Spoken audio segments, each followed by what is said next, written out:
We got Galantis, David Guetta, and Little Mix with Heartbreak Anthem. I was wondering what that was on stage. Is that supposed to be a heart? I think. Let's see what they got. How do you say his name again? David Guetta. Guetta? U is silent. David Guetta. See what they got.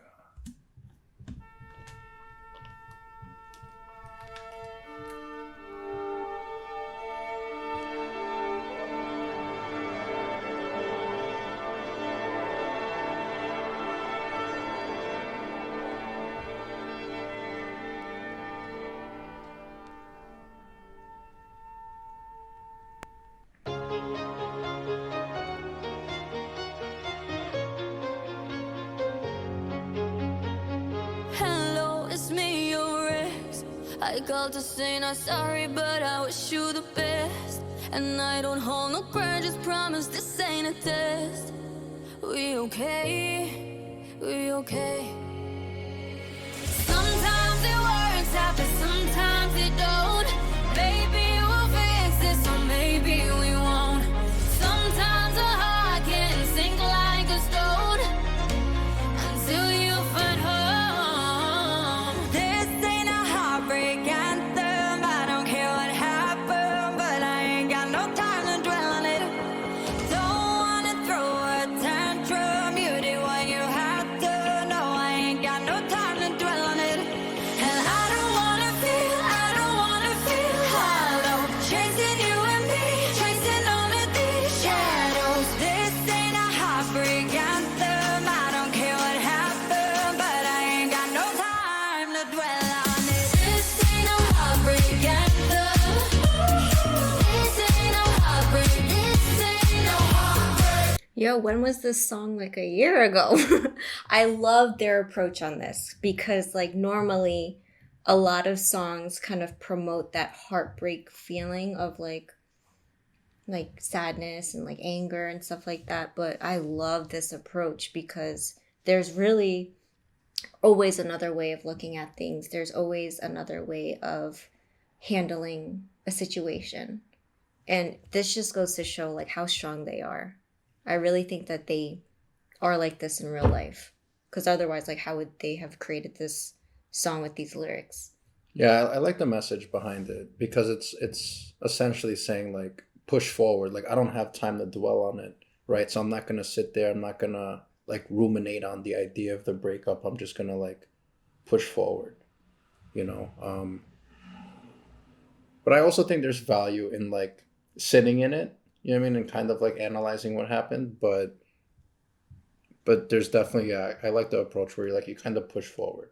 I agree because some way or somehow it's gonna creep up like subconsciously and it's gonna show up without us realizing. So I do understand the importance of feeling those emotions but not dwelling on it.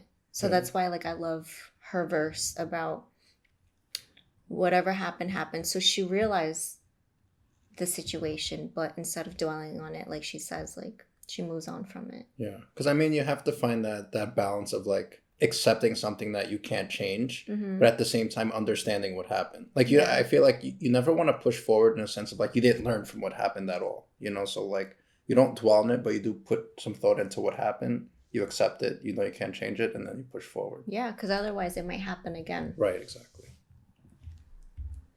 This ain't a heartbreak anthem. I don't care what happened, but I ain't got no time to dwell on it. This ain't no heartbreak anthem.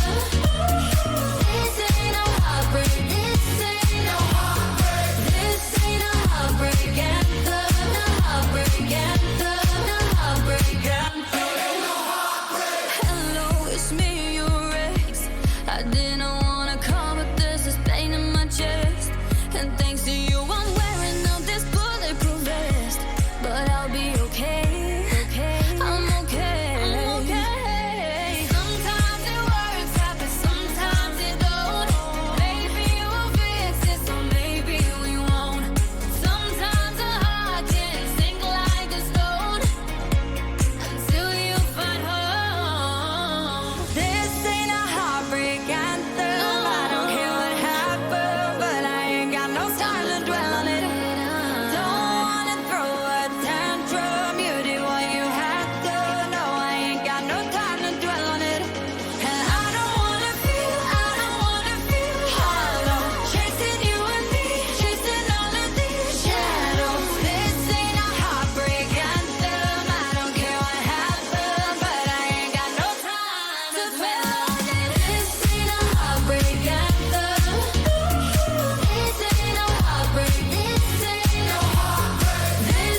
So what I find funny is like you see that triangle in the background from time to time, it'll flash and then it'll be like a signal of a cat.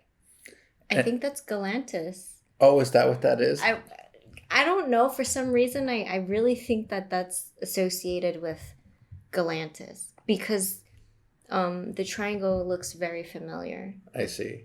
I was wondering why that was. I was like, what's the purpose of that? Like, why would they put that there? And it only comes up from time to time, and it's usually, I don't know, like I don't think it's done at random. I think it's when he's on. It's when they get more like upbeat and it starts to flash on. It's gotta be because Galantis. And it's like a heart, right? Look at that shape. Yeah, I love how they did that. Yeah.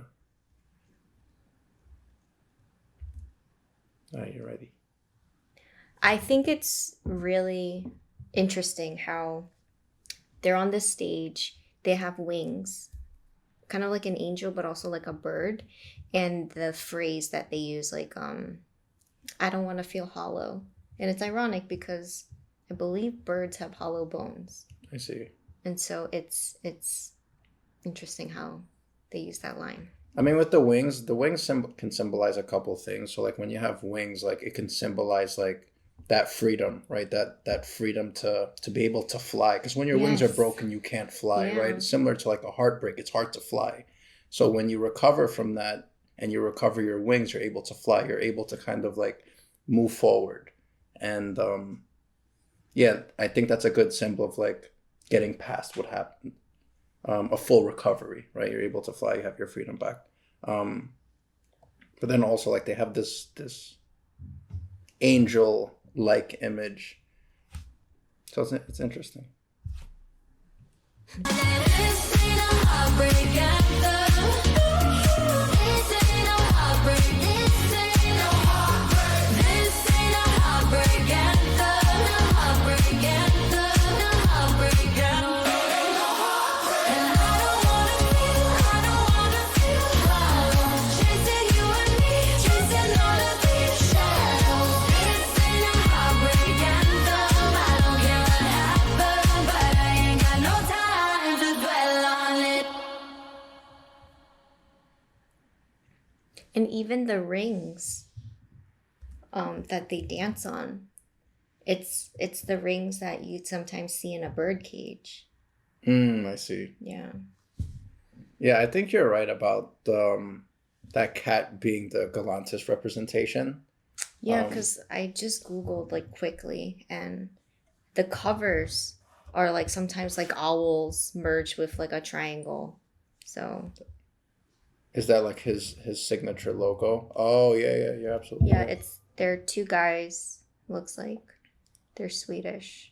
See? Yeah. How they incorporate, like, the skeleton of the owl with whatever else is going on. That's trippy. Yeah, that makes sense. So they're just like, it's kind of their way of shouting them out, representing Galantis. Because I'm under the assumption that he's the one doing like the beats. I Right, think. between him and David Guetta. Yeah, between them and David Guetta. So I think that's cool because, like, how else could you kind of present a DJ if they don't want to show their face? Yeah, because you have David Guetta. He's represented in the poster, so they threw him in there like that. They threw him in there. But yeah, we're gonna stick you on the poster.